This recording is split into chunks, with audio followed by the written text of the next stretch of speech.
What's going on, guys? Welcome back to another Counter-Strike Go edition of our esports breakdown here at Fantasy Sports Insight. This is Hold the Door DFS. I am back from a trip to Iowa, so we are going to be getting back into some video content. I will be able to play Draftkings now that I'm back in Minnesota. So really pumped to get back into it, and we have an awesome 4-game slate tonight.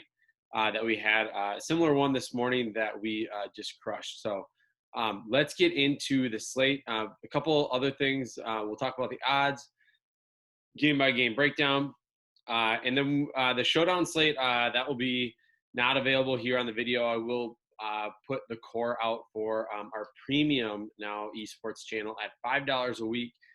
You can get core plays for every single slate, lineup advice. Throw your lineup in there. Ask for advice. We are there to help you. So that esports channel covers every single esport. You get Counter-Strike, League of Legends, Rocket League, Call of Duty, core plays for every single slate. Throw me a message on Twitter or hop in our Discord if you have any questions or if you want to just try it out or just kind of know what it's about. So I will put those links below. But let's get into this slate. I will, now that we are premium with our esports channel, the video content will still be pretty similar. We might, I might go a little bit away from showing maybe like my full cash pool or my favorite, 3 or 4 plays and just kind of keep it down to 1 or 2. But we have a 4-game slate here. I think there's always relative or, some risk when you are dealing with these slates that are locking in the AM, like in the middle of the night. But I do think at least for Counter-Strike here that for the most part, there's not a lot of late breaking news that you have to worry about. It's not like if you're playing a soccer slate that you need to, be on an hour before because that's when the lineups come out. Now, there is a chance that somebody might be ruled out or we had a situation where a team forfeited the entire match, and then the other opponent then just got the rounds not played and the sweep. So again, those things are really unusual. But if you want to probably minimize any risk, I would suggest probably just checking your lineups at least an hour before lock. So we have Avas again on another slate, and we do always like some of their players, and we'll get into that in a little bit. Hard Legion Esports, they are a -140 favorite. And then we have Team Secret is a -140 favorite against AGF. And then we have Endpoint and Alternate Attacks. Endpoint actually just beat Fours in the Malta slate that we had a showdown for, which again, if you were in our channel, you would have known that Surreal was incredibly mispriced and won some of our subscribers a lot of money. So that game will be a tough one to decide because there's players we like on both sides, but with being such a close matchup in cash, that one might be a little bit tough. And then we have the Gambit youngsters against Simon.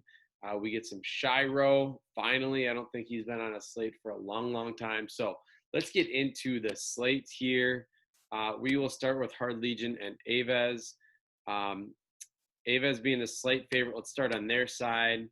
Kai has been one of the most popular plays, I think, almost every slate that he's been on that they're favored. And he's performed really well. So I think at 8,000 as a slight favorite, I think he's definitely a play again. Bayali, a veteran that has now come on Avas, has performed also very well recently. And Marco is on the AWP, who, again, their performances have been pretty good lately. So I think all 3 of them are in play. Even Kyler is a viable punt. And on the Hard Legion side, we just saw them recently as well. Their prices are a little bit cheaper here. And if we go down, let's see, what has Hard Legion done? So they lost 1-2 to FaZe. They lost a best of 1 to Crazy. They lost 1-2 to Namiga. So they haven't been in the best of form recently, especially compared to Avas here. But I would consider Crad and Forrester probably the best 2 plays. And even Rage has a decent kill to death ratio. He just doesn't have a lot of kills per round.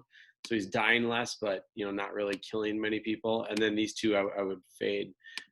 So if you are looking at maybe a mini stack with Hard Legion, or we want to take two, I like Krat and Forrester the best, and I would consider Rage, but it would not consider Kinky or I think it's Syvat. So next game. The next game, we go back here, Team Secret. Team Secret does have ratification listed at all. So this is really bizarre. They actually have 6 players listed here. And then when we go into here, ratification is listed as out. So hopefully, I don't really know why he's even in the player pool there. But we do have Molly, and I think that's how you pronounce his name, Molly. He has right now in the last 3 months a 0.9 kills per round. That's pretty rare to see that from anybody. Now, I think that this is where most people just look and then end. But I'm going to kind of show you a little bit deeper into what I would look at here to make sure that there's some validity around that. And, did he play, 3 matches? Did he play against only some pretty poor teams? And then even looks like Anarquez also is really expensive, 8,800 with a 0.72 kills per round and a 0.64 deaths per round. So just based off this, to me, the other 3 don't really look in play. It would be like stacking these 2 or just playing Molly as a one-off. But let's look into him a little bit here and look at his stats. So in the last 3 months, he's got a 1.3 kill to death ratio in the last month. He has not played. So this is where it gets interesting. So the last 3 months, now let's go to the last 6 months. 1.19. The last 12 months, 1.15. Let's just look at in 2020 as a whole, 1.19. Okay, so let's look at his matches. So this is exactly what I mean. So just because his and this again is with this team. Okay, so let's go last 3 months. Sorry, I have it on the wrong thing. So he has played in 2 matches in the last 3 months. So that 0.9 kills per round is based on these matches here. And again, this is where it's really hard for me to put a ton of stock into that. Not saying that he's not going to be a good player or he's not the best on the team, but don't be fooled by the 0.9 kills per round in the last 3 months when you see this data right here. Okay, he's played 2 games, and just so even let's take a look quickly at because he obviously looks like he is new on the team here. So what I'm interested is maybe I'm assuming this team hasn't even played together at all.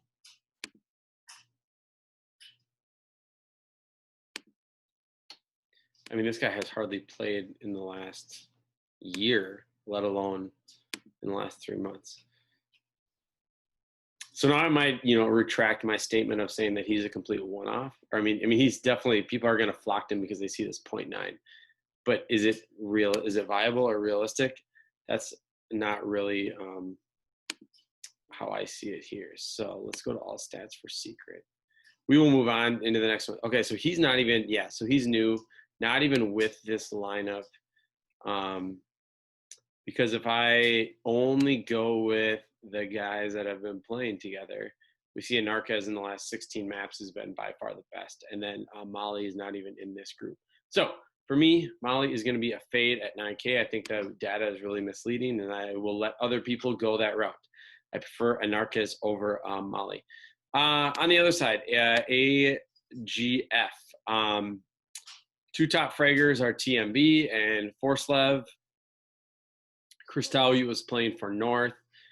They're a slight underdog here, but I do think they have some stackability in GPPs just because it looks like Team Secret lineup A hasn't played very much together. The core 4 that played those 16 maps together, but even putting in Molly hasn't played very much hasn't played at all with this group or that much Counter-Strike professionally this year. So I think AGF is a really sneaky GPP stack using TMB and Forslev. And then you could probably stack with any of these other threes. Maybe Dafu would be my next favorite one in. All right, Gambit. So they are the biggest favorite of the slate and likely the most popular. And their prices are really intriguing. Shiro, I think you will want to look at in the captain role and cash, certainly. But I don't think it's a must. But Axel is 0.75 kills per round, 0.63 deaths per round. I really like him. And then Nafani is usually the other one that I look at. He's actually sporting a less than 1.0 kill to death ratio in the last 3 months. Axel and Shiro, the only two that are above it.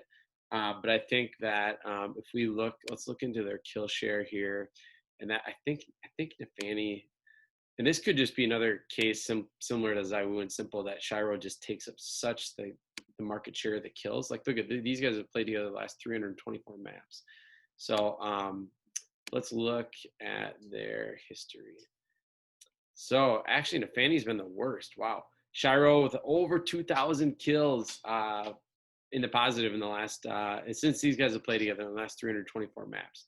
And then Axel plus 526, and then Inters at plus 17 being the next highest. Not that this has to be the end all be all. That makes Inters at 5.6K a really nice value. All right, let's move on to the last slate here. Our last game, we have Endpoint and alternate attacks, which is basically a pick'em. Alternate attacks, Cressy was the most popular play for them last night. 8K is a nice discount that we're getting here. Murbit, I think, is still too cheap, and so is Slacks in a win. Murbit, I think, today had 74 points or something like that, and he was like 5K, 5.6K. He was a really nice value option. But it is really tough to ignore Endpoint's form. Endpoint just beating 4 is a really good team. And if we look here at Endpoint, I think we have some really discounted price players too. Thomas played really well today in the first couple maps, didn't do very well on the third map. Crucial, the long term, has been one of their best players, and Surreal is too cheap at 5.2K. So I think those are the 3 guys that I would look to target for Endpoint if you're going to go that route. So even if you see Crucial here, 0.7 kills per round, 7.4 kills per round, and Surreal being 5.2K, supporting a 0.7 kills per round. So I think there's some nice value options on this slate. So I will leave it there with you. One other thing I want to mention is hopefully today or tomorrow, I will be posting a head-to-head cash game strategy video that will help you increase your ROI on cash games using a strategy that I use in head-to-head in the head-to-head market. So I will give you some insights on my kind of my secrets. So be on the lookout for this channel, and an easy way to find those videos right when they come out is by subscribing to our channel. We are almost to 500. That is our next goal. And once all these other sports hit, we are going to have WNBA, tennis, more esports, NBA, MLB. We're going to have content for every sport, NHL. So be on the lookout. The easiest way, instead of having to kind of wait till we post it on Twitter, is to just hit that subscribe button, and then it notifies you on your phone right when we post any new content. So check out the links below. That will get you to our site, get you to my Twitter page, even just hopping on the Discord channel and then figuring out what you want to do from there. Also be on the lookout. I'll do a giveaway for some free esports subscriptions just to get you guys in our room, get a taste to see if that's something that you like. All right. Thanks a lot.